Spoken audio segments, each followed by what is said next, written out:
in a yoga studio, this is a rope wall which helps with supported postures. You do not need a wall like this. All you need is an empty space. And essentially, you can actually also practice this in bed and put your feet up the headboard, something like that, if you want to squeeze it into your practice and your daily schedule. One of the advantages of doing it on a hard floor is it does help level out your sacrum. The hard floor will help the low back a little bit more than it would if you were on a mattress before you got out of bed in the morning or when you're going to bed at night practicing this. But you get to pick and choose. So whatever is going to work for you and how you can fit that in. But those are the options. Now, by my side are several blankets. You're going to want to have some support to adjust and adapt this posture for you. I have 3 yoga blankets. If you don't have yoga blankets, just a somewhat firm blanket support will do. Trusty little eye pillow by my side if you like using those. Now, come along. You can join me now for legs up the wall. Go ahead and scoot your buttocks all the way up to the wall and lean onto your right elbow. Make sure you do have your blankets nearby so you can reach them also. Begin walking your feet, turning the hips up the wall as you lie the back onto the floor. There's a tendency for the chin to stick up, which is stimulating for the nervous system. So go ahead and get a blanket if that's the case and put it underneath your head to make the forehead higher than the chin. This turns on the rest and relaxation response. Ideally, the legs are straight. If your calves and hamstrings are too tight and the legs bend, you can do one of 2 things. Move away from the wall or grab one of these blankets, place them underneath your buttocks. If one is not enough, grab 2. This should be fairly comfortable. So make any adaptations that you need for the posture.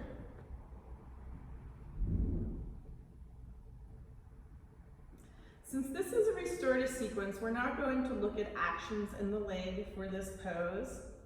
Just allow the legs to rest against the wall and begin to settle into your environment.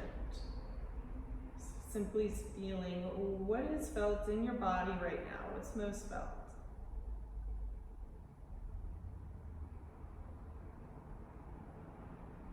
And then get connected to the floor, the surface that's supporting your body. Feel the back of your head. Feel your right shoulder, elbow, and hand. Your whole right arm resting down into the floor. Feel your left shoulder, elbow, and hand, your whole left arm resting into the floor. Both arms, as the floor comes up to support your arms, just drop your arms into the floor. Just put there to hold your arms. Feel your upper back, all the way to the low back and buttocks. The right and left hip, does one side feel different than the other? And you're just checking in with seeing how the body feels in this moment.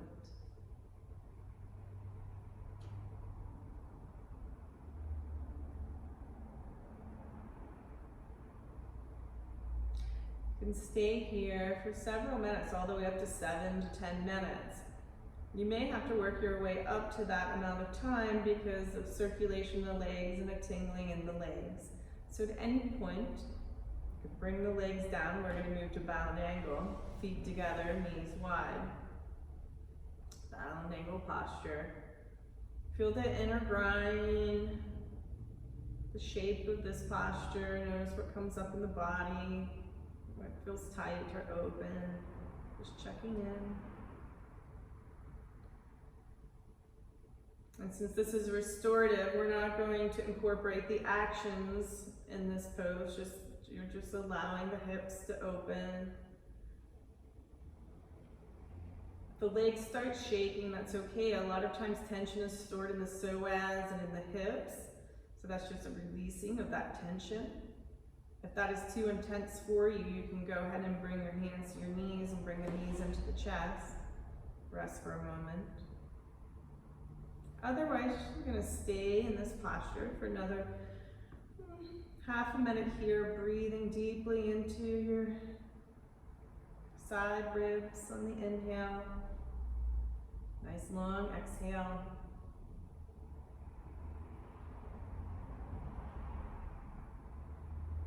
Follow the inhale and the rhythm of your exhale. See if you can make your exhale even a little bit longer than the inhale. This also triggers the rest and relaxation response by making your exhale longer.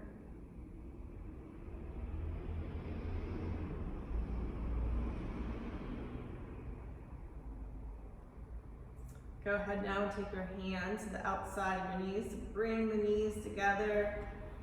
And go ahead and clasp the hands or arms over the shins and give yourself a nice hug. Rock back and forth to the right and left sides. And then roll all the way onto your side. Use your hand to press yourself up to seated. The head is the last thing to come up. So stay seated, chest lifted.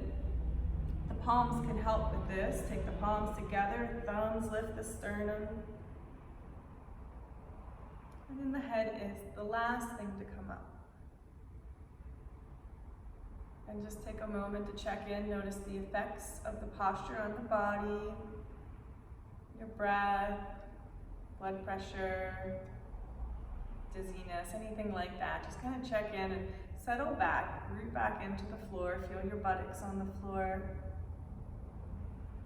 And then feel a support behind you as if you were lying down on the floor, but you're lying back in yourself. So what can you kind of release? Maybe the shoulders, or just notice where there's tension.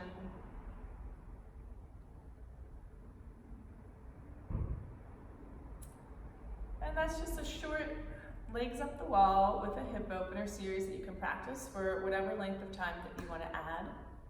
Thank you for joining me.